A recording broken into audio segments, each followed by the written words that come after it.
அனைவருக்கும் வணக்கம். Welcome to TNPSC Ganesh YouTube channel. Friends, இந்த வீடியோ பதிவில் நம்ம 7th ஸ்டாண்டர்ட் தமிழ் இலக்கணம் இயல் 1 முதல் 9 வரை முக்கியமான இலக்கணங்கள் என்னென்ன கொடுத்துருக்காங்க, அதை பற்றி என்னங்கிறத பார்த்துடலாம். இதில் எக்ஸ்பிளனேஷன் வித் ஒரு வரி வினாக்களாக இருக்கும். கண்டிப்பாக இதெல்லாம் உங்கள் ரிவிஷனுக்கு ரொம்ப யூஸ்ஃபுல்லாக இருக்கும். அதாவது படித்து முடிச்சிருந்தீங்கன்னா இப்போ குரூப் 2க்கு உங்களுக்கு இலக்கணம் 60 மார்க்னா என்னென்னங்கிறத உங்களுக்கு பேசிக்காக இருக்கிறதெல்லாம் நல்லா தெரிஞ்சுக்க முடியும். முதல் தலைப்பு பாருங்க, குற்றிய லுகரம் குற்றிய லிகரம்.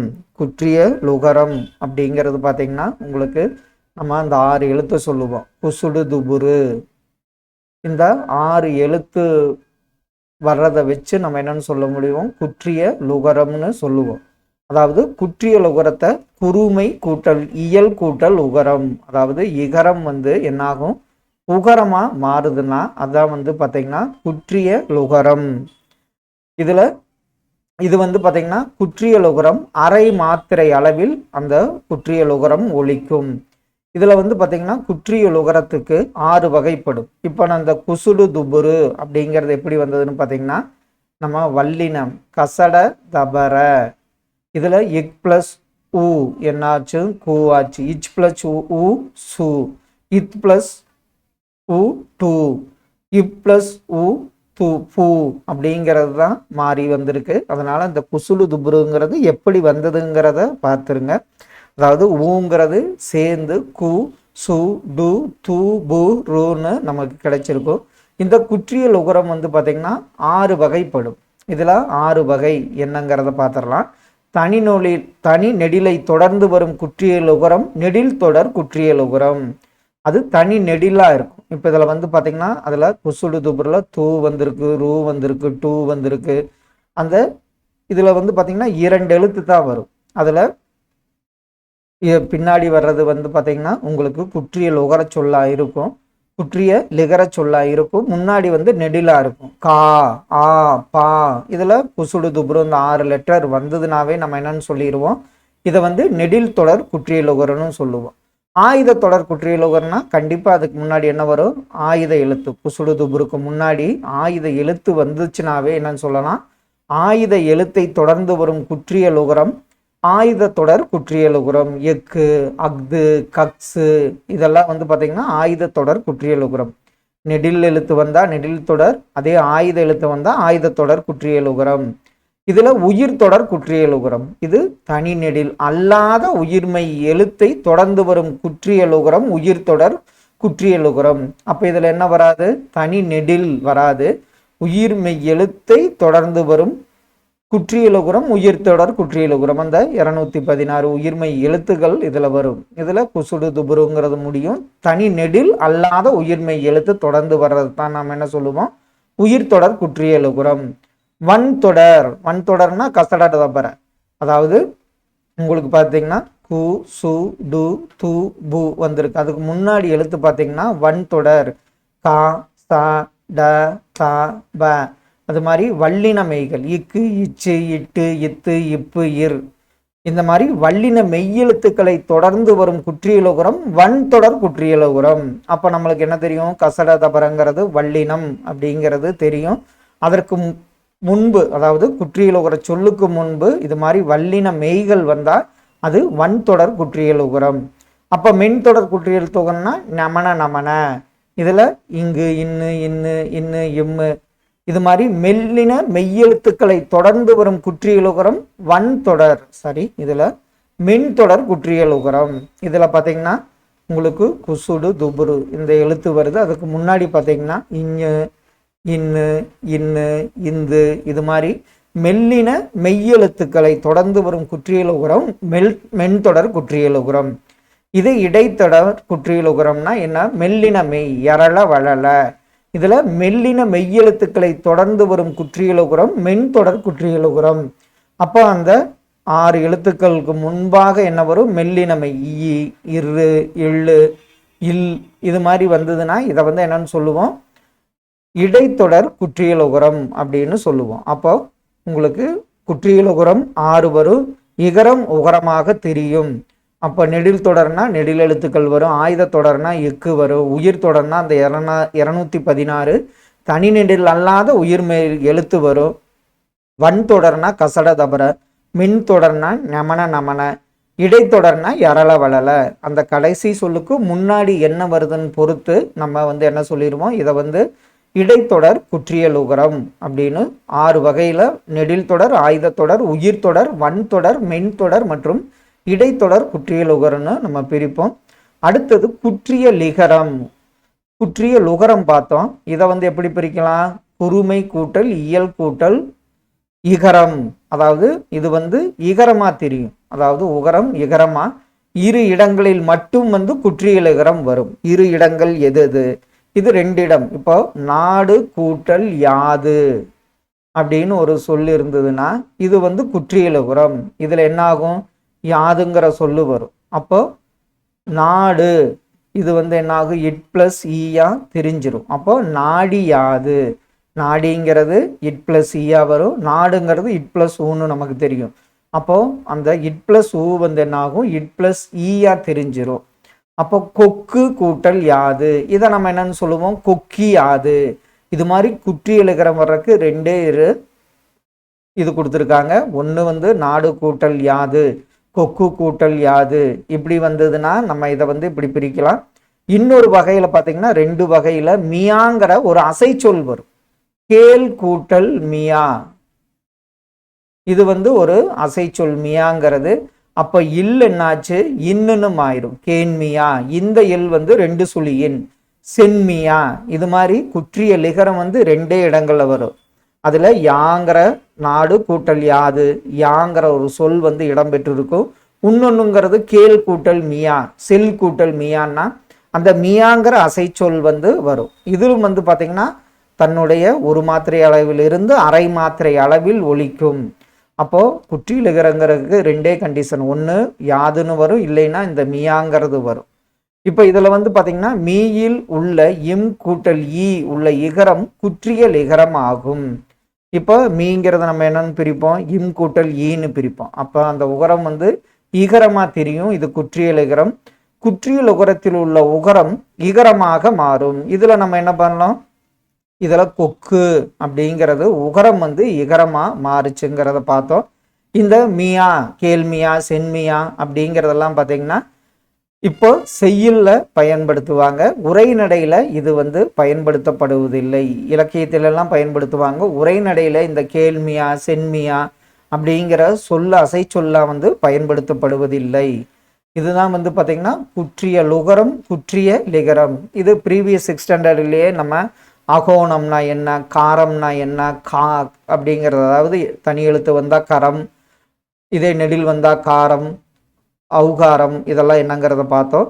இதில் குற்றிய லுகரம்னா என்ன, இகரம். இதில் என்ன ஆகும், உகரம் இகரமாக மாறும். அது 2 கண்டிஷன், யாதுங்கிறது வரும், இன்னொன்று மியாங்கிறது வருங்கிறத ஞாபகம் வச்சுங்க.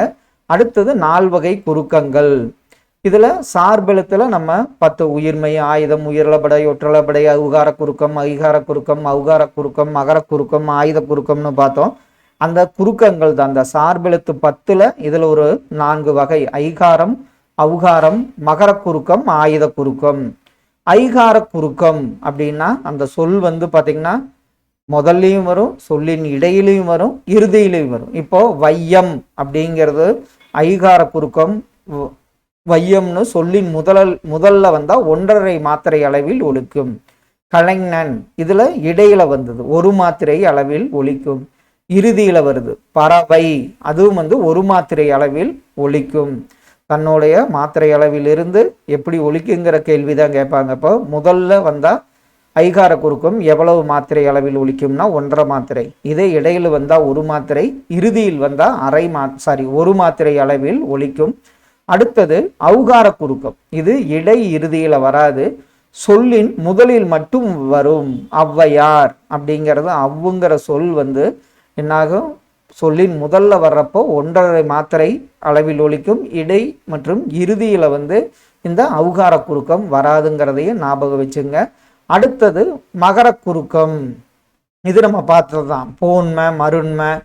இதுல பார்த்தீங்கன்னா தன்னுடைய மாத்திரை அளவில் இருந்து 1 மாத்திரையில் 1/4 மாத்திரை அளவில் ஒலிக்கும். வகரத்தின் முன்வரும் மகரம், வலம் வந்தான்.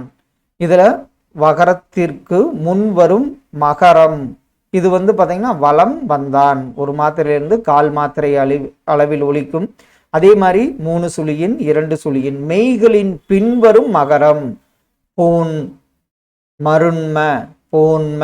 அதுல இம்முங்கிறது வந்து பார்த்தீங்கன்னா கால் மாத்திரை அளவில் ஒலிக்கும். அப்போ வகரத்தின் முன் வரும் மகரம். அதே மாதிரி இன் மெய்களின் பின்வரும் மகரம் தான் மகர குறுக்கம். குறுக்கம்னா என்ன? தன்னுடைய மாத்திரை அளவிலிருந்து குறைந்த ஒலிவில் ஒலிப்பதைத்தான் குறுக்கம்னு சொல்லுவோம். ஆயுத குறுக்கம் அல் திணை. இதுல தீங்கிறத நம்ம என்னன்னு பிரிக்கலாம்? இத்து கூட்டல் ஈ. இது என்னாச்சு? அல் கூட்டல் திணை. இது என்னாச்சு? அக்ரிணை அப்படிங்கிறது. அதே முள் தீது, இதை நம்ம கடைசியில முட்டியது அப்படின்னு பிரிப்போம். அப்போ இது வந்து பார்த்தீங்கன்னா ஆயுத குறுக்கம்னா ஆயுத எழுத்து வரும். அதுலேயும் வந்து பார்த்தீங்கன்னா அந்த இட் பிளஸ் முட்டியது, இட் பிளஸ் இ, இந்த இட்டு சேர்றப்ப இது என்னாச்சு?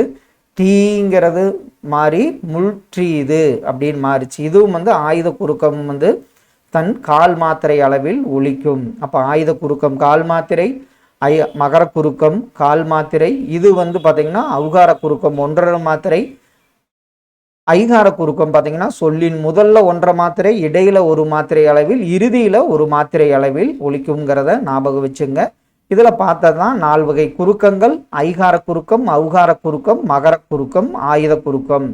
ஐகார எழுத்துக்கள் என்னன்னு பார்த்தா ஐ, கை, பை, வை, இதெல்லாம் வந்து ஐகார எழுத்துக்கள். ஐகார எழுத்து தனித்து வரும் பொழுது எத்தனை மாத்திரை அளவில் ஒலிக்கும்? ஐகார அவ் அப்படின்னு சொன்னாவே என்னாகும்? அது 2 மாத்திரை அளவில் ஒலிக்கும். ஐகார எழுத்து சொல்லின் முதலில் வரும் பொழுது எத்தனை மாத்திரை அளவில் ஒலிக்கும்னு பாருங்க, 1.5 மாத்திரை. ஐகார எழுத்து சொல்லின் இடையில் இறுதியில் வரும் பொழுது நம்ம பார்த்ததுதான் பறவை, கலைஞன் அப்படிங்கிறதெல்லாம் சொல்லின் இடை இறுதியில் வரும்போது ஐகார குறுக்கம் 1 மாத்திரை அளவில் ஒலிக்கும். இதுல வையம், இதுல சமையல்ல இடையில் வருது, பறவைங்கிறது இறுதியில் வருது. இதுல 1.5 மாத்திரை, 1 மாத்திரை, இதுவும் 1 மாத்திரை அளவில் ஒலிக்கும். இந்த வையுங்கிறது 1.5 மாத்திரை அளவில் ஒலிக்கும். அவுகார குறுக்கம் தனித்து வரும் பொழுது, தனித்து வந்தாவே 2 மாத்திரை. அவுகார குறுக்கம் சொல்லின் முதலில் வரும் பொழுது எத்தனை மாத்திரை அளவில் ஒலிக்கும்? 1.5 மாத்திரை அளவில். இது நம்ம அந்த டயக்ராம்ல பார்த்ததுதான் அவுகார குறுக்கம். சொல்லின் இடையிலும் இறுதியிலும் வராது. இதுல ஔவையார், வௌவால் இதெல்லாம் வந்து அவுகார குறுக்கத்துக்கு உதாரணம். இது மகர குறுக்கம். போலும், போன்ம, மருளும், மருண்ம. மகர குறுக்கம் தன்னுடைய அரை மாத்திரையில் இருந்து கால் மாத்திரை அளவில் ஒலிக்குவதைத்தான் மகர குறுக்கம்னு சொல்லுவோம். அதாவது நான் 1 மாத்திரைன்னு சொல்லிட்டேன். அரை மாத்திரையிலிருந்து கால் மாத்திரை அளவில் ஒலிப்பது மகர குறுக்கம். அஃது, எஃது ஆயுத எழுத்து தன் அரை மாத்திரை அளவில் ஒலிக்கும் அப்படிங்கிறது தான் வந்து உங்களுக்கு என்ன பார்த்தோம்? ஆயுத குறுக்கம். இதில் நம்ம பார்த்ததான் முள் கூட்டல் தீது முற்றியது, கல் கூட்டல் தீது கற்றியது, தன் அரை மாத்திரையிலிருந்து கால் மாத்திரை அளவில் ஒலிக்கும். இதுதான் வந்து பார்த்தீங்கன்னா ஆயுத குறுக்கம். சொல்லின் முதலில் மட்டும் இடம்பெறுவது என்ன குறுக்கம்னு பார்த்தீங்கன்னா அவுகார, மகர, ஆயுத குறுக்கங்கள் ஆகும். பாலின வகைகள் இது ஆண்பால், பெண்பால், பலர்பால், ஒன்றன்பால், பலவின்பால் அப்படின்னு நம்ம பார்த்துருப்போம். இதெல்லாம் பாலின் வகைகள். அடுத்தது இலக்கிய வகை சொற்கள். இதில் முன்னாடி 6th ஸ்டாண்டர்ட்லேயே சொல்லுன்னா என்னன்னு பார்த்தோம். ஓர் எழுத்து தனித்தும் பல எழுத்துக்கள் தொடர்ந்து பொருள் தருவது சொல். அந்த சொல்லோட வேறு பெயர்கள் என்ன? சொல், மொழி, பதம், கிளவி, வார்த்தை என அழைக்கப்படுகிறது. சொல்ல வந்து 2ஆ பிரிக்கலாம். இலக்கண வகை சொற்கள் 4, அதே மாதிரி இலக்கிய வகை சொற்கள் 4. பெயர் சொல், வினை சொல், இடைச்சொல், உரிச்சொல் இதெல்லாம் இலக்கண வகை சொற்கள். இயற் சொல், திரிசொல், திசை சொல், வட சொல்லுங்கிறது இலக்கிய வகை சொற்கள். இயற் சொல் அப்படின்னா என்ன? படிக்காதவர், படித்தவர், அனைவருக்கும் எளிதில் பொருள் விளங்கும் சொல்லுதான் இயற் சொல். இப்போ மண், பொன் அப்படின்னா பெயர் இயற்சொல். நடந்தான், வந்தால் அப்படின்னா வினை இயற்சொல். அவனை, அவரால், நை, ரா, ஆல் அப்படியெல்லாம் வந்த இடை இயற்சொல். மாமரம், உரி, மா, சால, தவ, நனன் அதெல்லாம் பார்த்துருப்போம். அதில் மாமரம் அப்படிங்கிறது உரி இயற்சொல்லை குறிக்கும். அடுத்தது திரிசொல். இது நம்ம கற்றவருக்கு மட்டும் விளங்கும் சொற்கள் திரிசொல். வங்குல்னா என்ன? காற்று. அலுபம்னா கடல். சாற்றினான் அப்படின்னா சொன்னான். உருபயன் அப்படின்னா மிகுந்த பயன். அப்ப படிச்சவங்களுக்கு மட்டும் விளங்கும் சொல்லுதான் திரிசொல். அலுவம் மங்கம் அப்படின்னா பெயர் திரிசொல். இயம்பினான் பயின்றால் வினை திரிசொல். அன்ன மான இடை திரிசொல். கூர்களி அப்படிங்கிறது உரி திரிசொல் அப்படின்னு பிரிக்கலாம். திரிசொல்ல இரண்டு வகைப்படும். ஒரு பொருள் குறித்த பல திரிசொற்கள். இப்ப கப்பலை நம்ம என்னன்னு சொல்லுவோம்? வங்கம்னு சொல்லலாம், அம்பின்னு சொல்லலாம், நாவாய்ன்னு சொல்லலாம். இது பல பொருள் குறித்த ஒரு திரிசொல். பூவின் இதழ சொல்லலாம், உதட சொல்லலாம், கண்ணிமை, பனையோடு, நாளிதழ், இதழ் எல்லாத்துக்கும் ஒரே திரிசொல் எதுன்னா இதழ்னு சொல்லலாம். அது மாதிரி ஒரு பொருள் குறித்த பல திரிசொற்கள், பல பொருள் குறித்த ஒரு திரிசொல்னு திரிசொல் இரண்டு வகைப்படும். திசை சொல். பிற மொழிகளில் இருந்து தமிழில் வழங்கி வரும் சொற்கள் திசை சொல் அப்படின்னு சொல்லுவோம். கேணினா கிணறு, பெற்றம்னா பசுவை குறிக்கும். இப்போ ஆசாமி அப்படிங்கிறது திசை உருது. இதனோட பொருள் பார்த்தீங்கன்னா ஆலை குறிக்கும். சாவி போர்த்துகீசியத்திலிருந்து வந்தது, பொருள் திறவுகோல். சன்னல் போர்த்துகீசியம், அதை நம்ம தமிழ்ல சாளரம். பண்டிகை தெலுங்கு, விழாங்கிறது பொருள். ரயில் ஆங்கிலம், தொடர்வண்டி நம்ம மொழியில. பெற்றம் தென்பாண்டி நாட்டில் பெற்றம், பசுவை பெற்றம்னு அழைப்பர். தல்லை குட்டநாட்டில் தல்லைனா தாயை குறிக்கும். அச்சன் குடநாடு தந்தையை குறிக்கும். பாலி பூலி நாட்டிலிருந்து வந்த சொல் சிறு குளத்தை குறிக்கும். இது மாதிரி பிற மொழிகளில் இருந்து தமிழ்ல வழங்கி வரும் சொற்கள் தான் திசை சொல் என்று அழைக்கப்படுகிறது.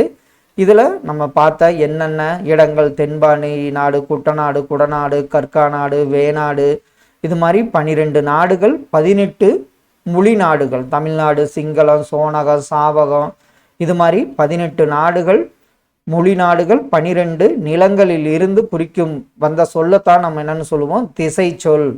வட சொல். வடமொழியிலிருந்து தமிழில் இடம்பெறும் சொற்கள் வட சொல். இப்போ வருடம் அப்படிங்கிறது வட சொல், ஆண்டு. மாதம் திங்கள். கமலம் வட சொல், தாமரைன்னு பொருள். விடம்னா நஞ்சு. சக்கரம் உருளை. உற்சவம் இது விழா என்பது. இதெல்லாம் வட ஹிந்தியிலிருந்து நம்ம மொழிக்கு வர்றது தான் நம்ம என்னன்னு சொல்லுவோம்? வட சொல். இதுல 2 வகைப்படும். தற்சமம் அப்படின்னா கமலம் அலங்காரம். இதை நம்ம என்ன பண்ணலாம்? தமிழ் மொழியில அப்படியே எழுதணும்னா அதுக்கு பாத்தீங்கன்னா தற்சமம்னு பேரு. இப்போ தற்சமம், இதுல எழுத்து ஒளி மாற்றம் கிடையாது. கமலம்னா கமலம்னு சொல்றோம், அலங்காரம்னா அலங்காரம்னு சொல்றோம். இதுக்கு பெயர் தான் தற்சமம். இதே தற்பவம்னா என்ன? லக்ஷ்மி, இதை நம்ம என்னன்னு எழுதுறோம்? லக்குமி. விஷத்தை நம்ம விடம்னு சொல்றோம். இது மாதிரி எழுத்துக்களை மாற்றி வட சொல்லிருந்து நம்ம தமிழ் மொழியில எழுதுறப்ப எழுத்துக்களை மாற்றி எழுதுவதற்கு பேரு தற்பவம். தற்சமம்னா அப்படியே பயன்படுத்துவது. தற்பவம்னா அந்த எழுத்துக்களை மாற்றி. தற்பவம் எழுத்து ஒளி திரிந்து வருதல். இதுல எழுத்துலேயோ ஒளி மாற்றம் கிடையாது. வடமொழி எழுத்துக்களை தமிழ் எழுத்துக்களால் எழுதுவது தற்பவம். சொல்ல நம்ம பார்த்தோம். இயற்சொல், திரிசொல், திசை சொல், வட சொல். இதுல திரிசொல்ல ஒரு பொருள் குறித்த பல திரிசொற்கள், பல பொருள் குறித்த ஒரு திரிசொல். திசை சொல் 12 நிலங்கள், 17 18 நாடுகள்னு பார்த்தோம். வட சொல்ல தற்சமம், தற்பவம்னு பார்த்தோம். இயற்சொல்ல பெயர் இயற்சொல், வினை, இடை, உரி இயற்சொல்னு வகைகளையும் பார்த்தோம். சொல் என்றால் என்ன? ஓர் எழுத்து தனித்து நின்றும் ஒன்றுக்கு மேற்பட்ட எழுத்துக்கள் தொடர்ந்து நின்று பொருள் தருவது சொல். சொல்லின் வேறு பெயர்கள் மொழி, பதம், கிளவி. இலக்கிய வகை சொற்கள் 4 வகைப்படும். அவை என்னென்ன? இயற்சொல், திரைசொல், திசை சொல் மற்றும் வட சொல். இயற்சொல் என்றால் என்ன? எளிதில் பொருள் விளங்கும் வகையில் அமைந்த சொற்கள் இயற்சொல். இது படித்தவர் படிக்காதவர் எல்லாத்துக்கும் அது தெரியும். கப்பல், கடல், எழுதினான்.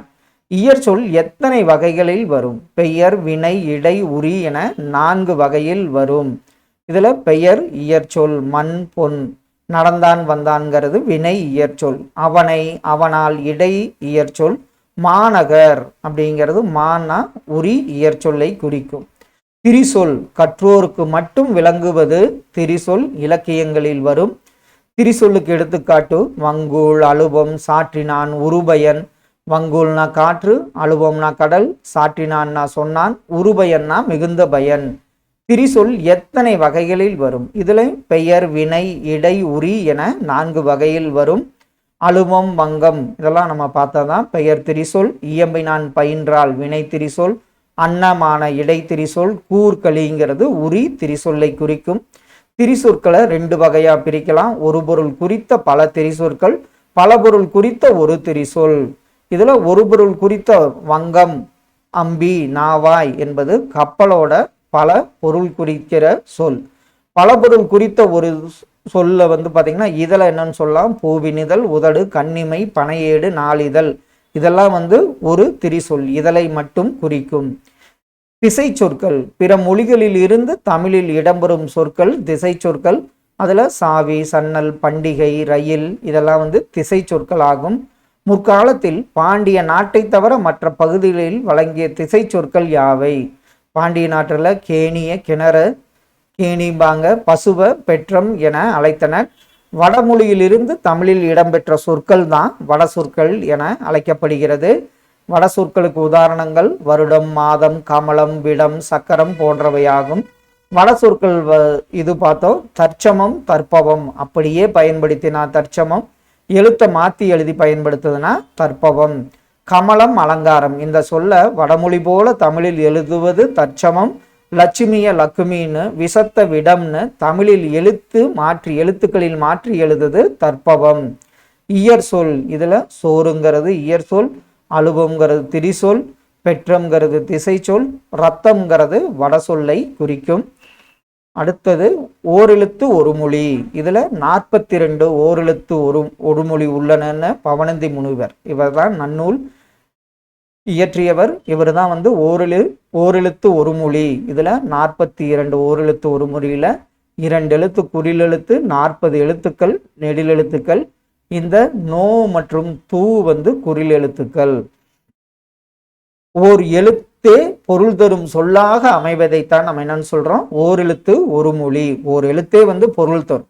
உயிர் வரிசையில பாத்தீங்கன்னா அந்த ஆக்காங்காச்சாவலா ஆனா பசு, ஈனா கொடு, ஊனா இறைச்சி, ஏனா அம்பு, ஐனா தலைவன், ஓனா மதகு நீர் தாங்கும் பலகை. சகர வரிசையில சா இறந்து போ, சீனா இகழ்ச்சி, சேனா உயர்வு, சோனா மதில். நகர வரிசையில நானா நாவு, நீனா முன்னிலை ஒருமை, நேனா அன்பு, நைனா இழிவு, நோ அப்படிங்கிறது நோய், நோங்கிறது வறுமையை குறிக்கும்.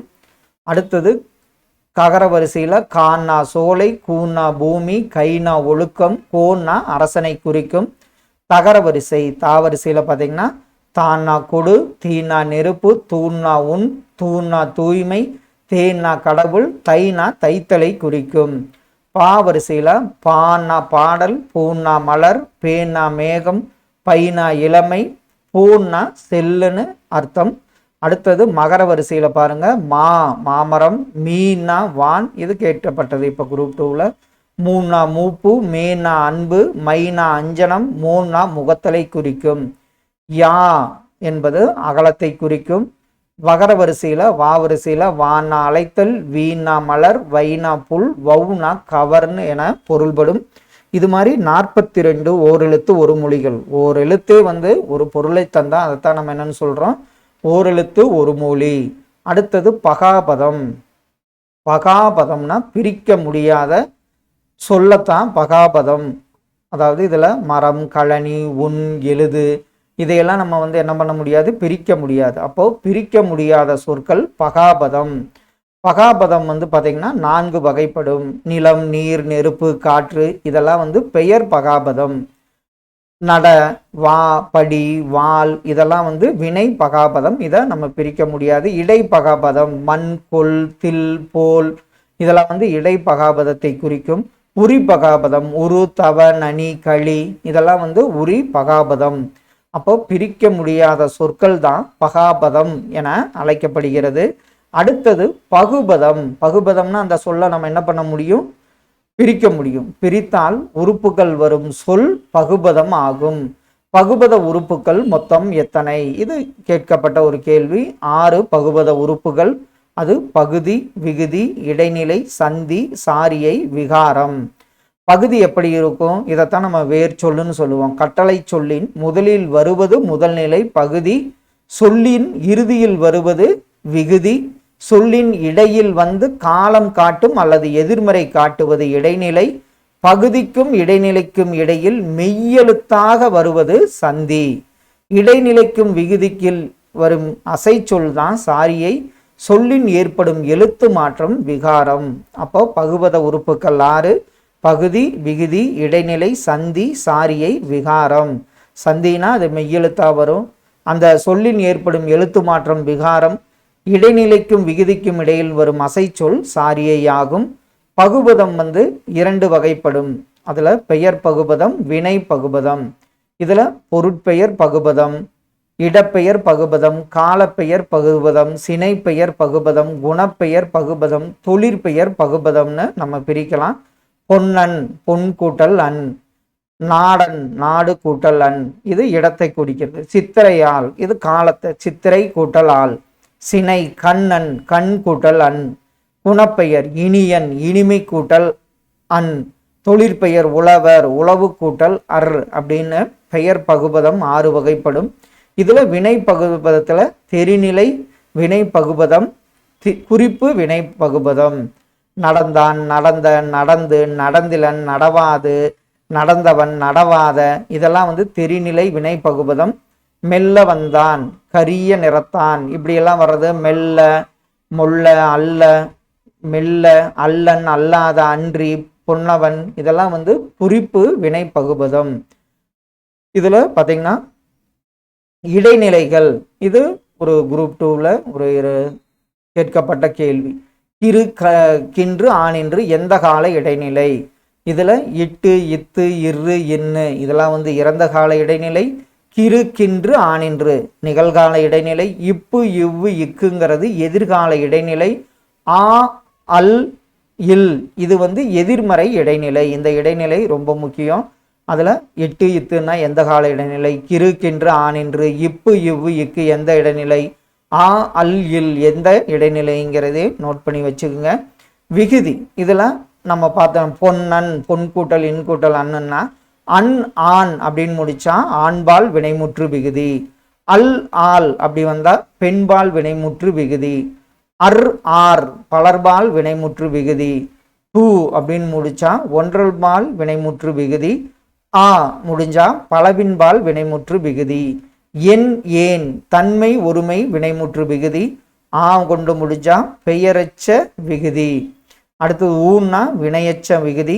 காங்கிறது வியங்கோல் வினைமுற்று விகுதி. கல்லுங்கிறது விகுதி மேல் விகுதி. இதை நம்ம பார்த்தது. ஆன்னா பெயரச்சம், ஊயி கொண்டு முடிஞ்சா வினையச்சம், கான்னா வியங்கோல் வினைமுற்று விகுதி. அப்படிங்கிறது விகுதியின் வகைகள். அடுத்தது பகுபத உறுப்பிலக்கணம். இதுல ஒரு எக்ஸாம்பிள் என்னங்கிறத பார்த்துடலாம். இப்போ வாழ்க, இதை நம்ம என்னன்னு பிடிக்கலாம், வால் கூட்டல் கான்னு பிரிக்கலாம். வால்ங்கிறது பகுதி, காங்கிறது வியங்கோல் அப்படிங்கிறது பார்த்தோம், அதனால வியங்கோல் வினைமுற்று விகுதி. கற்க, கல் கூட்டல் இர் கூட்டல் கா, இது கல்லுங்கிறது பகுதி. இல்லுங்கிறது என்னாச்சு, இருன்னு மாறுச்சு, அதனால என்ன சொல்லுவோம், அந்த எழுத்துல தோற்றம் மாற்றம் ஏற்பட்டதுன்னா அதை விகாரம்னு சொல்லுவோம். அடுத்தது காங்கிறது விகுதி. உண்டான், உன் கூட்டல் இட் கூட்டல் ஆண், உண்ணுங்கிறது பகுதி, இட்டுங்கிறது உங்களுக்கு இடைநிலை, மெய்யெழுத்தினால இடைநிலை. ஆண்கிறது ஆண்பால் ஒருமை வினைமுற்று விகுதி. படித்தால், படி இத்து கூட்டல் இத்து கூட்டல் ஆ, படிங்கிறது பகுதி, இத்துங்கிறது என்னது சந்தி, இத்துங்கிறது இடைநிலை, ஆள்ங்கிறது பெண்பால் ஒருமை வினைமுற்று விகுதி. இது மாதிரி தான் நம்ம வந்து பகுபத உறுப்பிலக்கணத்தை இப்படி பிரிப்போம். படித்தார்கள் அப்படின்னா படி கூட்டல் இத்து கூட்டல் ஆர் கூட்டல் இல், படிங்கிறது எனது பகுதி, இத்துங்கிறது சந்தி, இத்துங்கிறது இடைநிலை, ஆறுங்கிறது பார்த்தீங்கன்னா விகுதி, கல்லுங்கிறது என்னன்னு பார்த்தோம், அதாவது விகுதி மேல் விகுதியை தான் கல்லுன்னு சொல்லுவோம். அடுத்தது இப்போ நம்ம பார்த்தது தான் ஓரெழுத்து ஒரு மொழி பகுபதம் பகாபதம். நன்னூலை இயற்றியவர் பவனந்தி முனிவர். தமிழில் ஓரெழுத்து ஒரு மொழி மொத்தம் 42 உள்ளன. இவற்றில் குறில் எழுத்துக்கள் 2, அது நோ மற்றும் தூ. பெயர் பகுபதத்தை நம்ம 6 வகையாக பிரிக்கலாம். இதில் நம்ம பார்த்ததுதான் பொன்னன், பொன் கூட்டலன், இடம்னா என்ன, காலம், சினை, பண்பு, தொழிலுக்கு அந்த பெயர் பகுபதத்தை 6 பகுதியாக பிரிக்கலாம். அடுத்தது பகுபத உறுப்புக்கள். இதில் பகுதி, விகுதி, இடைநிலை, சந்தி, சாரியை, விகாரம் என 6 உறுப்புக்கள் உள்ளன. பகுதி எப்படி இருக்கும்? முதலில் அமைந்து முதன்மையான பொருளாக கட்டளையாக இருக்கும். விகுதி இறுதியில் அமைந்து திணை, பால், முற்று, எச்சம் காட்டும். இடைநிலை இடையில் அமையும். இது இடைநிலை காலம் மற்றும் எதிர்மறையை காட்டும். சந்தி பகுதிக்கும் விகுதிக்கும் பகுதிக்கும் இடைநிலைக்கும் இடையே வரும். சாரியை இடைநிலைக்கும் விகுதிக்கும் இடையே வரும். விகாரம் பகுதி, விகுதி, இடைநிலை, சந்தி ஆகியவற்றில் ஏற்படும் மாற்றம் விகாரம். பகாபதம் அப்படின்னா இந்த சொல்ல மரம், கழனி, உன், எழுது இதையெல்லாம் பிரிக்க முடியாது. பகாபத வகைகள் 4 வகை. பெயர், வினை, இடை, உரி. பெயர் பகாபதம் நிலம், நீர், நெருப்பு, காற்றுன்னு பார்த்தோம். வினை பகாபதம் நடவா, படி, வாள். இடை பகாபதம் மண், கொள், தில், போல். உரி பகாபதம்ங்கிறது உரு, தவ, நனி, களி. இதெல்லாம் பகாபதத்தில் அந்த 4 வகை. பெயர், வினை, இடை மற்றும் உரி பகாபதம். நன்னூலின்படி ஓரெழுத்து ஒரு மொழிகளின் எண்ணிக்கை 42. பெயர் பகுபதம் 6 வகைப்படும். காலத்தை காட்டும் பகுபத உறுப்பு எது?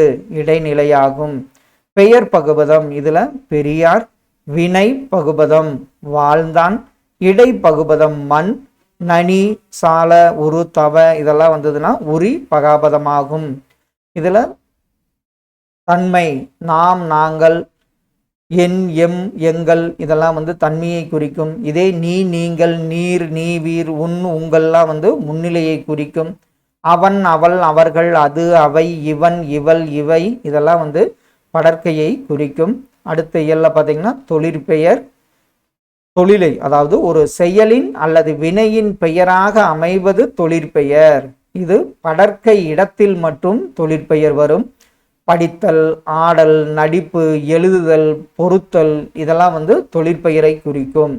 தொழிற்பெயர்ல 3 வகை உண்டு. விகுதி பெற்ற தொழிற்பெயர், முதநிலை தொழிற்பெயர், முதநிலை திரிந்த தொழிற்பெயர்.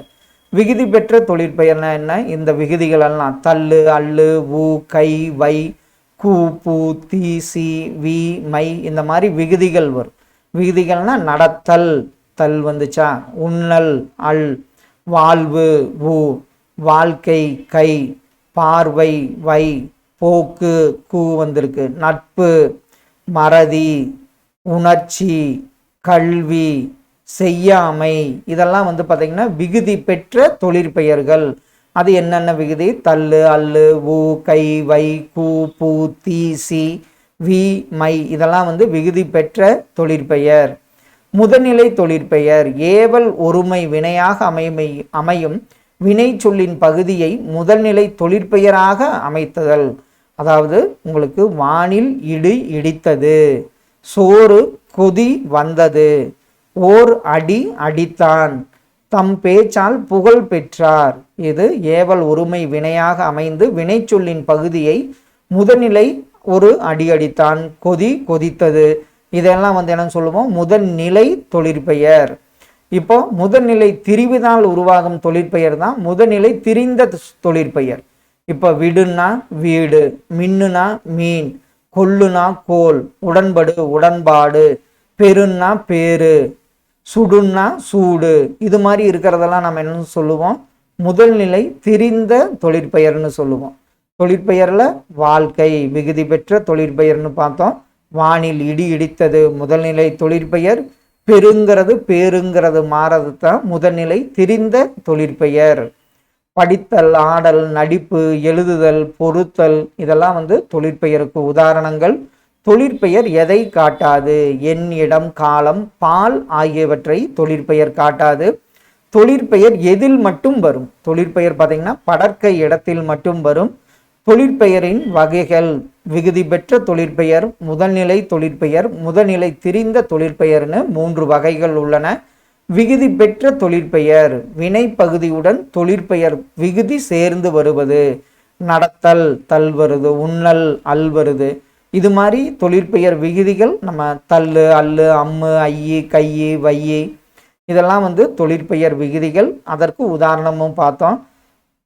தருதல், கூறல், ஆட்டம், விலை, வருகை, பார்வை, போக்கு, நட்பு, மறைவு, மறதி, உணர்ச்சி, கல்வி, செய்யாமை இதெல்லாம் வந்து விகுதி பெற்ற தொழிற்பெயருக்கு உதாரணம். முதல்நிலை எவ்வகை மாற்றம் பெறாமல் தொழிற்பெயராக அமைவது? வானில் இடி இடித்தது, செல்லமாக ஒரு அடி அடித்தான், சோறு கொதி வந்தது. இது மாதிரி எந்த மாற்றம் வராமல் வந்ததுன்னா முதல்நிலை தொழிற்பெயர். முதல்நிலை திரிவினால் உருவாகும் தொழிற்பெயர் தான் முதல்நிலை திரிந்த தொழிற்பெயர். தமிழ் படிக்கும் பேறு பெற்றேன், பெருங்கிறது தான் பேராச்சு. உணவின் சூடு குறையவில்லை, உணவின் சுடுங்கிறது தான் சூடாச்சு. இது வந்து முதல்நிலை திரிந்த தொழிற்பெயருக்கு உதாரணம். இதில் விடுனா வீடு, மின்னுனா மீன், கொல்னா கோல், உடன்படுனா உடன்பாடு. இதில் விகுதி பெற்ற தொழிற்பெயர் என்ன? இதில் படித்தல் அப்படிங்கிறது தான் விகுதி பெற்ற தொழிற்பெயர். முதல்நிலை திரிந்த தொழிற்பெயர் இதில் உரு அப்படிங்கிறது தான் ஊருன்னு மாறிச்சு, அதனால இது வந்து விகுதி பெற்ற தொழிற்பெயர். ஓட்டம் அப்படிங்கிறது விகுதி பெற்ற தொழிற்பெயர். பிடி அப்படிங்கிறது ஒரு பிடி பிடித்தான் சாப்பாட்டை அப்படின்னா முதல்நிலை தொழிற்பெயர். அடுத்தது சுடு அப்படிங்கிறது சூடுன்னு மாறிச்சு, அதனால இது முதல்நிலை திரிந்த தொழிற்பெயரை குறிக்கும். அடுத்தது 6th வந்து பார்த்தீங்கன்னா இயல்பு நவிர்ச்சி அணி, உயர்வு நவிர்ச்சி அணின்னு பார்த்தோம். இதில் உவமை அணி. அணினா என்ன? ஒரு செய்யுளுக்கு அழகு சேர்க்கிறது தான் அணின்னு சொல்லியிருக்காங்க. உவமை அணி உவமானம், உவமேயம், உவம உறுப்பு ஆகிய மூன்றும் வெளிப்படையாக வருவது உவமை அணி. அகழ்வாரை தாங்கும் நிலம் போல தம்மை இகழ்வார் பொறுத்தல் தலை.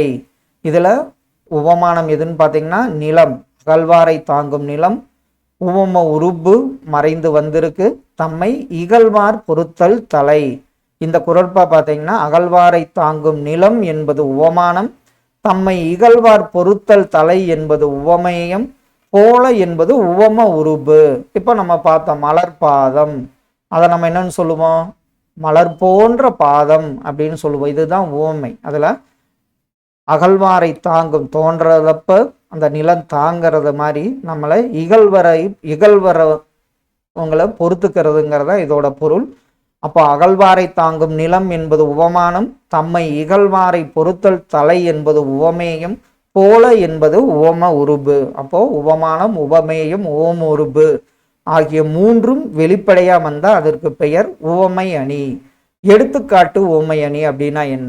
செய்யுளில் உவமானம் ஒரு தொடராகவும் உவமேயம் ஒரு தொடராகவும் வந்து இவற்றிற்கிடையில் அதுபோல என்ற ஓம உருபு மறைந்து வந்தால் எடுத்துக்காட்டு ஓமை அணி. அதில் போலங்கிறது வெளிப்படையாக வரும். இதில் வந்து பார்த்தீங்கன்னா உவமானம் ஒரு தொடர், உவமேயம் ஒரு தொடர், போலங்கிறது மறைந்து வந்தால் அதற்கு எடுத்துக்காட்டு ஓமை அணி.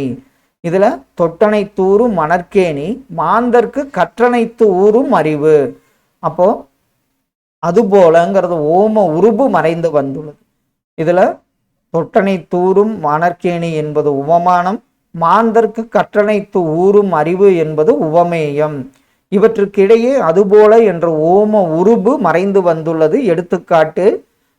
அதாவது தோண்ட தோண்ட தண்ணீர் சுரக்கும் என்பது போல கற்க கற்க தான் அறிவு சுரக்கும். அப்போ அது போலங்கிறது ஓமை வந்து மறைஞ்சு வர்றதுனால இது வந்து எடுத்துக்காட்டு ஓமை அணி. அடுத்தது பார்த்தீங்கன்னா இல்பொருள் ஓமை அணி. இல்லாத பொருள் செயலை ஓமையாக கூறுவது இல்பொருள் ஓமை அணி. காளை கொம்பு முளைத்த குதிரை போல பாய்ந்து வந்தது. இப்போ காளைக்கு கொம்பு முளைத்த குதிரை போல அவ்வளவு காலை வந்து அவ்வளவு ஸ்பீடாக வருது, ஆனால் கொம்பு முளைத்த குதிரைங்கிறது கிடையாது. இத்தொடரில் கொம்பு முளைத்த குதிரை போல என்ற உவமை உலகில் இல்லாத பொருளை உவமையாக கூறியதால் இதை வந்து நம்ம என்னன்னு சொல்லுவோம்? இல்பொருள் உவமை அணி. மாலை வெயிலில் மலைத்தூறல் பொன்மலை பொழிந்தது போல தோன்றியது. இப்போ பொன்மலைங்கிறது ஒன்று கிடையாது. அப்போ இத்தொடரில் பொன்மலை பொழிந்தது போல் என்ற உவமை உலகில் இல்லாத செயலை உவமையாக கூறியதால் இதை வந்து நம்ம என்னன்னு சொல்றோம்? இல்பொருள் உவமை அணி அப்படின்னு அழைக்கிறோம். அடுத்தது பார்த்தீங்கன்னா உருவக அணி. உபமிக்கப்படும் பொருள் முன்னும் உவமை பின்னும் வரும். இப்போ செய்யுளில் உவமை வேறு உவமேயம் வேறு என்று இல்லாமல் இரண்டும் ஒன்றே என்று தோன்றும்படி கூறுவது உருவக அணி. இப்போ இதில் வையம் தகலியா வார்க்கடலை நெய்யாக வெய்ய கதிரோன் விளக்காக செய்ய சுடராளியான் அடிக்கே சூட்டினான் சொல்மாலை இடராளி நீங்குகவே என்று. இதில் பூமி அகல் விளக்கா, கடல் வந்து நெய்யாக, கதிரவன் சுடராக, உருவகப்படுத்தப்பட்டு உள்ளன. எனவே இது வந்து உருவக அணி. வையம் தகலியா வார்க்கடலே நெய்யாக. தகலிங்கிறது அகல் விளக்கு, உலகத்தையே வந்து அகல் விளக்காக, கடல் நெய்யாக. அப்போ இதில் செய்யுளில் உவமை வேறு உவமேயம் வேறு என்று இல்லாமல் இரண்டும் ஒன்றே என்று தோன்றும்படி கூறுவது உருவக அணியாகும். அடுத்தது ஏகதேச உருவக அணி. ஏக ஒரு, தேசன்னா பகுதி. செய்யுள்ள ஒரு பகுதியை மட்டும் உருவகப்படுத்தி அதனோடு தொடர்புடைய மற்றொரு பகுதியை உருவகப்படுத்தாமல் விடுவது ஏகதேச உருவக அணி. ஒரு பகுதியை உவமைப்படுத்துறாங்க, மற்றொரு பகுதியை உருவகப்படுத்தாமல் விடுவது ஏகதேச உருவக அணி. இதுக்கு பெருமைக்கும் ஏனை சிறுமைக்கும் தத்தம் கருமமே கட்டளைகள். இதோட மக்களோட செயல்களை உரைகளாக உருவகம் செய்து மக்களது உயர்வையும் தாழ்வையும் பொன்னாக உருவகம் செய்யவில்லை. இதனால இதை வந்து என்னன்னு சொல்றோம், உருவக அணி. அதாவது மக்களோட செயலை வந்து உரைகளோடு உருவகப்படுத்துறாரு. பெருமைக்கும் ஏனை சிறுமைக்கும் தத்தம் கருமமே கட்டளைகள். அப்போ அந்த அவரோட செயலை வந்து அந்த உரைகளோட ஒருத்தரோட செயலை ஒப்பிடுறாரு. ஆனால் பெருமை சிறுமை உயர்வு தாழ்வை வந்து பொன்னாக அவர் வந்து உருவகம் செய்யவில்லை வள்ளுவர். அதனால இது என்னன்னு சொல்றோம், ஏக தேசம் அப்படின்னா ஒரு பகுதியை உருவகப்படுத்திட்டு இன்னொரு பகுதியை உருவகப்படுத்தாமல் விடுவது ஏகதேச உருவக அணி ஆகும். அணி என்னும் சொல்லுக்கு பொருள் என்ன? அழகு. உவமை அணி ஒரு பாடலின் உவமையும் உவமையும் வந்து உவம உறுப்பு வெளிப்படையா வந்ததுன்னா உவமை அணி. இந்த உவம உறுப்புகள் என்னென்ன? போல, புறைய, அன்ன, இன்ன, அற்று, இற்று, மான, கடுப்ப, ஒப்ப, உரள இதெல்லாம் வந்து உவம உறுப்புகளாகும். மயில் போல ஆடினால், மீன் போன்ற கண்கள் இதெல்லாம் வந்து உவமை அணிக்கு உதாரணம். அகழ்வாரை தாங்கும் நிலம் போல தம்மை இகழ்வார் பொறுத்தல் தலை அப்படிங்கிறத இந்த உதாரணம் பார்த்தோம். எடுத்துக்காட்டு உவமை அணி. உவமை ஒரு தொடராக, உவமேயம் ஒரு தொடராக, உவம உருபு இதில் என்ன ஆயிரும், மறைந்து வந்தா எடுத்துக்காட்டு உவமை அணி. அதற்கு உதாரணமா தொட்டனை ஊறும் மணற்கேணி மாந்தருக்கு கற்றனை தூறும் அறிவு என்னங்கிறத பார்த்தோம். இல்பொருள் உவமை அணி உலகில் இல்லாத ஒன்றை உவமையாக கூறுவது. பொன்மலை பொழிந்தது போல, கொம்பு முளைத்த குதிரை போல அப்படிங்கிறதெல்லாம் சொல்றது இல்பொருள் உவமை அணி. உருவக அணி உவமை வேறு உவமைக்கப்படும் பொருள் வேறு என்று இல்லாமல் இரண்டும் ஒன்றே என்று தோன்றும்படி கூறுவது உருவக அணி. தேன் போன்ற மொழி உவமை, தமிழ் தேனுங்கிறது உருவகம். கடல் போன்ற துன்பம் உவமை, துன்ப கடலுங்கிறது உருவகம். இதே வெள்ளம் போன்ற இன்பம் அப்படிங்கிறது இன்ப வெள்ளம்ங்கிறது உருவகம். வையம் தகலையா வார்க்கடலே நெய்யாக என்ற பாடல்ல நம்ம பார்த்தது உருவக அணி பயின்று வந்துள்ளது. ஏகதேச ஒரு பகுதி கூறப்படும் இரு பொருளில் ஒன்றை மட்டும் உருவகப்படுத்தி மற்றொன்றை உருவகப்படுத்தாமல் விடுவது ஏகதேச உருவக அணியாகும். அறிவு என்னும் விளக்கை கொண்டு அறியாமையை நீக்க வேண்டும். இது ஏகதேச உருவக அணிக்கு உதாரணம். பெருமைக்கும் ஏனை சிறுமைக்கும் தத்தம் கருமமே கட்டளைகள். இதுல ஏகதேச உருவக அணி வந்ததுன்னு பார்த்தோம். வினா சொற்கள் எது, என்ன, எங்கு, எப்படி, எத்தனை, எப்பொழுது, எவற்றை, எதற்கு, ஏன், யார், யாது, ஆவை, யாவை இதெல்லாம் வந்து வினா சொற்கள் ஆகும். அடுத்த இயல்ல பார்த்தீங்கன்னா வழக்கு. வழக்கு இயல்பு வழக்கு, தகுதி வழக்குன்னு இரண்டு வகைப்படும். இயல்பு வழக்கை நம்ம மூன்றா பிரிக்கலாம். இலக்கணம் உடையது, இலக்கண போலி அல்லது முன்பின் தொக்க போலி, மருவு. இலக்கணம் உடையது அதாவது நிலம், மரம், வான், எழுது இதுல இலக்கண நெறி மாறாமல் அமைந்த சொல்லுதான் இலக்கணம் உடையது. இல், முன், நுனிக்கிளை என்ற இலக்கண முறைப்படி அமையாத சொற்கள் இலக்கண போலி. தஞ்சை தஞ்சாவூர், தஞ்சை, திருநெல்வேலிய நெல்லை இலக்கண நெறியிலிருந்து பிறழ்ந்து சிதைந்து வழங்கும் சொற்கள் தான் இலக்கண அதாவது மருவு என்று அழைக்கப்படுகிறது. இலக்கணம் உடையது, இலக்கணம் போலினா இலக்கணம் முறைப்படி அமையாத சொற்கள், மருவுன்னா மறைந்து, அதாவது கோயம்புத்தூர கோவைன்னு சொல்றது மருவை குறிக்கும். அடுத்தது தகுதி வழக்கு. இதுல இயல்பு வழக்குல மூன்று வகை, இலக்கணம் உடையது, இலக்கணம் போலி, மருவுன்னு பார்த்தோம். தகுதி வழக்குல இடகரடக்கல், மங்களம், குழு குறி, அதாவது கால் கழுவி வந்தான், ஒன்றுக்கு போய் வந்தான் இதெல்லாம் வந்து வெளிப்படையாக தகாத சொற்களை மறைத்து கூறுவதற்கு பேர் தான் இடகரடக்கல். மங்களம் திருமுகம் வந்தது இயற்கை எய்தினார். மங்களமில்லாத சொற்களை மங்களமான சொற்களால் கூறுவது சுடுகாட நன்காடுன்னு சொல்லுவோம். இதெல்லாம் மங்களத்துக்கு உதாரணம். பொன்னை பரி, ஆடையை காரை அப்படின்னு அழைப்பர். ஒரு குழுவினர் தமக்குள் பயன்படுத்தி கொள்ளும் சொற்கள், அதுக்கு பேரு தான் குழு உக்குறி. இப்போ ஆசிரியருக்கு பட்டப்பெயர் வைப்பது, இதெல்லாம் குழு உக்குரியை குறிக்கும். அப்போ தகுதி வழக்கில் இடகரடக்கல், வெளிப்படையா சொல்லத்தகாத சொற்களை மறைத்து கூறுவது இடகரடக்கல். மங்களம், மங்களமில்லாத சொற்களை மங்களமான சொற்களை கூறுவது சுடுகாடுன்னா நன்காடு அப்படின்னு சொல்லுவது மங்களம். பொன்னர் பொற்கொள்ளர் பொன்னை பரி என்று அழைப்பனர். அந்த குழுவுக்கு மட்டும் அது தெரியும், அதனால இதற்கு குழு உக்குறி.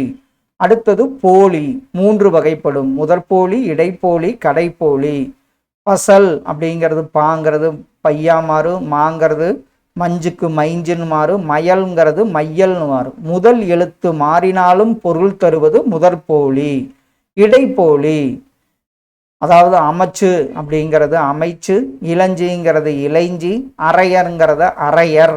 இடையில் உள்ள எழுத்து மாறினாலும் பொருள் தருவது இடைப்போலி. கடைப்போலி அகம்ங்கிறது அகன், நிலம்ங்கிறது நிலன், முகம்ங்கிறது முகன். இறுதியில் உள்ள எழுத்து மாறினாலும் பொருள் தருவது போலி. இப்போ போலியில 3 வகை: முதற்போலி, இடைப்போலி, கடைப்போலி. முற்றுப்போலி, இப்போ 5 ரூபாய்க்கு நம்ம என்னன்னு சொல்லுவோம், 5 ரூபாய் அப்படின்னு. அப்போ 5ங்கிறது 5ன்னு மாறினாலும் எழுத்துக்கள் அனைத்தும் வேறுபட்டாலும் பொருள் தருவது முற்றுப்போலியாகும். வழக்குல 2 வகை, அது இயல்பு வழக்கு, தகுதி வழக்கு. இயல்பு வழக்கு ஒரு பொருளை அதற்கே உரிய இயல்பான சொற்களில் குறிப்பிடப்படுவது இயல்பு வழக்கு. இலக்கணம் 3 வகைப்படும். இலக்கணம் உடையது, இலக்கண போலி, மருவு என 3 வகை கொண்டது. இல்லத்தின் முன்பகுதியை இல்முன் அப்படின்னு அழைத்தனர். இல்முன் முன்றில், புறநகர், வாய்க்கால கால்வாய், தசை, கடைக்கண் இதெல்லாம் இலக்கண போலியை குறிக்கும். இல்லத்துக்குள் நுழையும் வழி வாயில், இதை இல்வாய் அப்படின்னு அழைச்சனர். இதையும் நம்ம என்னன்னு சொல்லுவோம், இலக்கண போலி. வாயில வாசல் அப்படின்னு கூறுவது மருவு. தஞ்சாவூர் தஞ்சை, திருநெல்வேலி நெல்லை, கோயம்புத்தூர் கோவை, கும்பகோணத்தை குடந்தை, எந்தை எம் தந்தைய எந்தை, போது, சோனாடு அப்படிங்கிறது இதெல்லாம் மருவு சொற்களுக்கு உதாரணம். தகுதி வழக்கு என்றால் என்ன? பிறரிடம் சொல்ல தகுதியற்ற சொல்லை தகுதியான வேறு சொற்களில் கூறுவது தகுதி வழக்கு. இதுவும் 3 வகைப்படும். இடகரடக்கல், மங்களம், குழு குறி. கால் கழுவி வந்தான், குழந்தை வெளியே போய்விட்டது, ஒன்றுக்கு போய் வந்தான். சொல்லத்தகாத சொற்களை அதை மாற்றி சொல்றது இடகரடக்கல். மங்களம், செத்தார் அப்படின்னா துஞ்சினார், இயற்கை எய்தினார் அப்படின்னு தற்காலத்தை சொல்றோம். இது அமங்கலமான சொல்ல மங்களமான சொற்களால் சொல்வது மங்களம். இதுல ஓலைனா திருமுகம், கருப்பாடுனா வெள்ளாடு, விளக்கை அணை, விளக்கை குளிரவை, சுடுகாடுனா நன்காடு, நன்காடு. இது மங்களத்திற்கு உதாரணம். பொன்னை பரி எனல், பொற்கொள்ளர் பயன்படுத்துவது. ஆடையை காரை எனல், ஆடையை காரைன்னு யானைப்பாகர் பயன்படுத்துவதுதான் குழு உக்குறியாகும். போலி என்னும் பொருள் என்ன? போலின்னா போல இருத்தல். இதுல 3 வகை பார்த்தோம். முதற்போலி, இடைப்போலி மற்றும் கடைப்போலி. பசல் அப்படின்னா பைசல், மஞ்சுன்னா மைஞ்சு, மையல் அப்படிங்கிறது மையல்னு மாறிச்சு. இடைப்போலியில் அமைச்சுன்னா அமைச்சி, இளஞ்சினா இளஞ்சி, அரையர்னா அரையர்னு மாறிச்சு. கடைப்போலியில் அகம்னா அகம், நிலம்னா நிலன், முகம்னா முகன், பந்தல் பந்தர், சாம்பல் சாம்பர் அப்படின்னு மாறுறது தான் கடைப்போலி. முற்றுப்போலியில் 5ங்கிறது 5 என மாறியது. அக்னிணை பெயர்களில் கடைப்போலி எவ்வாறு வரும்? இறுதியில் நிற்கும் மகர எழுத்திற்கு பதிலாக நகரம் வரும், லகர எழுத்திற்கு பதிலாக ரகரம் வரும். அக்ரிணை பெயர்களில் கடைப்போலி பார்த்தீங்கன்னா மகரத்துக்கு பதிலாக நகரம் வரும், லகரத்திற்கு பதிலாக ரகரம் வரும். இதுவும் ஒரு இம்பார்ட்டன்ட். அடுத்தது பந்தர் அப்படின்னா கடைப்போலி. மைஞ்சு அப்படிங்கிறது பார்த்தீங்கன்னா முதற்போலி. 5 அப்படிங்கிறது முற்றுப்போலி. அரையங்கிறது இடைப்போலியை குறிக்கும். ஒரு தொடரில் பயன்படும் 3 பகுதிகள் என்னென்ன? எழுவாய், பயனிலை, செய்யப்படும் பொருள்.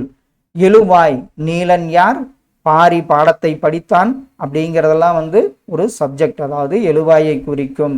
பயனிலை அப்படின்னா என்ன? ஒரு தொடரை வினா, வினை, பெயர் ஆகியவற்றுள் ஏதேனும் ஒன்றை கொண்டு முடியும். கரிகாலன் கல்லணையை கட்டினான். கரிகாலன் யார்? கரிகாலன் ஒரு மன்னன். இதுக்கெல்லாம் வந்து பார்த்தீங்கன்னா வினா, விடை, பெயர் கொண்டு முடிஞ்சா அதுக்கு பெயர் பயனிலை. செய்யப்படும் பொருள் என்றால் என்ன? யாரை, எதை, எவற்றை என்னும் வினாக்களுக்கு விடை தருவது செய்யப்படும் பொருள். நான் கவிதையை படித்தேன். என் புத்தகத்தை எடுத்தது யார்? நெல்லிக்கனியை தந்தவர் அதியமான். இதற்கு யார், எதை, எவற்றை என்ற வினாக்களுக்கு ஒரு பொருள் தந்தால் அந்த பொருளுக்கு பேர் தான் செய்யப்படும் பொருள். கடைசி ஒன்று ஆகுபெயர். மொத்தம் பார்த்தீங்கன்னா 16 ஆகுபெயர்கள் உள்ளன. இதில் நம்ம ஒரு 6 தான் பார்ப்போம். ஒன்றன் பெயரை அதனை குறிக்காமல் அதனோடு தொடர்புடைய வேறு ஒன்றிற்கு பெயராகி வருவது ஆகுபெயர். வீட்டுக்கு வெள்ளை அடித்தான். இத்தொடரில் வெள்ளை என்பது நிறத்தை குறிக்காமல் வெண்மை நிறமுடைய சுண்ணாம்பை குறித்ததால் இது வந்து ஆகுபெயர் ஆயிற்று. ஆகுபெயர் அப்படின்னா என்னன்னு பார்த்தா வீட்டுக்கு வெள்ளை அடித்தான். இதில் வெள்ளைங்கிறது நிறத்தை குறிக்காமல் வெண்மை நிறமுடைய சுண்ணாம்பை குறித்ததால் இது வந்து ஆகுபெயர். இதில் ஒரு பெயர் சொல் ஆகுபெயர் மட்டும் இருக்கு. ஆனால் ஆகுபெயர் மொத்தம் 16 உள்ளதுங்கிறத ஞாபகம் வச்சுங்க. பொருளாகு பெயர். மல்லிகை சூடினால். மல்லிகைங்கிறது முழு பொருளின் பெயர் அதன் உறுப்பாகிய மலரை குறிப்பதால் இதற்கு வந்து பொருளாகு பெயர். இடவாகு பெயர். கபடி போட்டியில் தமிழ்நாடு வெற்றி பெற்றது. இடத்தின் பெயர் இடத்தை குறிக்காமல் இடத்தை சார்ந்த கபடி வீரர்களை குறிப்பதால் இதற்கு வந்து பார்த்தீங்கன்னா இடவாகு பெயராகும். காலவாகு பெயர். டிசம்பர் சூடினால், அதாவது இது டிசம்பர் அக்காலத்தில் மலரும் பூவை குறிப்பதால் காலவாகு பெயர். தலைக்கு ஒரு பழம் கொடு. இது என்னன்னு சொல்லுவோம்? சினை, உறுப்பின் தலை. ஆனால் சினையின் பெயர் முதலாகிய பொருளுக்கு பெயராகி வருவது சினையாகு பெயர். இனிப்பு தின்றான். இனிப்பு என்பது பண்பு பெயர். தின்பட்டத்தை குறிப்பதால் இதற்கு வந்து பண்பாகு பெயர். தொழிலாகு பெயர். பொங்கல் உண்டான். பொங்கல் தொழிற்பெயர். அத்தொழிலால் உருவான உணவினை குறிப்பதால் இதற்கு வந்து பெயர் பார்த்தீங்கன்னா தொழிலாகு பெயராகும். இதில் மொத்தம் 16 இருக்கு. இந்த செவத்தில் பார்த்தீங்கன்னா பெயர் சொல் பொருளாகுனா என்ன, இடவாகு, காலவாகு பெயர், சினையாகு, பண்பாகு மற்றும் தொழிலாகு பெயர் என்னங்கிறத பார்த்தோம். அடுத்தது இரட்டை கிளவி. இரட்டைனா 2, கிளவினா சொல்.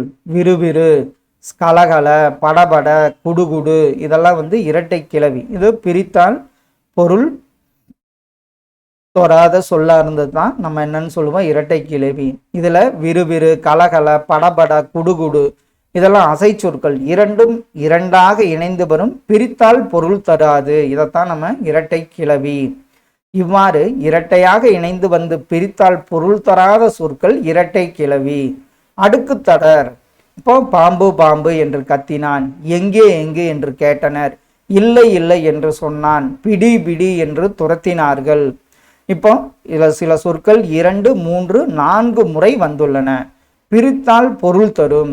அச்சம், விரைவு, சினம் போன்ற காரணங்களால் ஒரு சொல் பல முறை வருவதை அடுக்கு தொடர். இப்போ பிடி பிடிங்கிறத பிரித்தாலும் அந்த பிடிங்கிறது பொருள் தரும். இதுதான் வந்து இரட்டை கிளவிக்கு அடுக்கு தொடருக்கு உதாரணம். இதில் வந்து பார்த்தீங்கன்னா ஒரு 4 முறை இது வந்து அடுக்கி வரும். அடுக்கு தொடர் இரட்டை கிளவி. சொற்களை பிரித்தால் பொருள் தரும். இரட்டை கிளவி பொருள் தராது. 2, 3, 4 முறை அடுக்கி வரும். இது வந்து இரட்டை சொல்லாக மட்டும் வரும். சொற்கள் தனித்தனியே வரும். இதில் சலசல, படபடன்னு சொற்கள் இணைந்தே நிற்கும். விரைவு, வெகுளி, உவகை, அச்சம், அவலம் ஆகிய பொருள்களில் வரும்.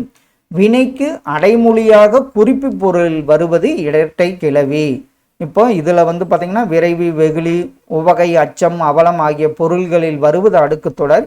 வினைக்கு அடைமொழியாக குறிப்பு பொருளில் வருவது இரட்டை கிளவியாகும். ஆகுபெயர் என்றால் என்ன? ஒன்றன் பெயரை அதனை குறிக்காமல் அதனோடு தொடர்புடைய வேறு ஒன்றுக்கு ஆகு வருவது ஆகுபெயர். ஆகுபெயர் எத்தனை பெயர் சொற்களில் வரும்? இதில் 6. பொருள், இடம், காலம், சினை, பண்பு, தொழில் என 6 இடத்தில் வரும். மல்லிகை சூடினால். பொருளாகு பெயரின் மற்றொரு பெயர் முதலாகு பெயர் என்று அழைக்கப்படுகிறது. சடுகுடு போட்டியில் தமிழ்நாடு வென்றதுங்கிறது இடவாகு பெயர். டிசம்பர் சூடினால், டிசம்பர் பூவை சூடினால், இது அந்த காலத்தில் மலர்ந்த பூ, அதனால காலபாகு பெயர். தலைக்கு ஒரு பழம் கொடு, சினையாகு பெயர்.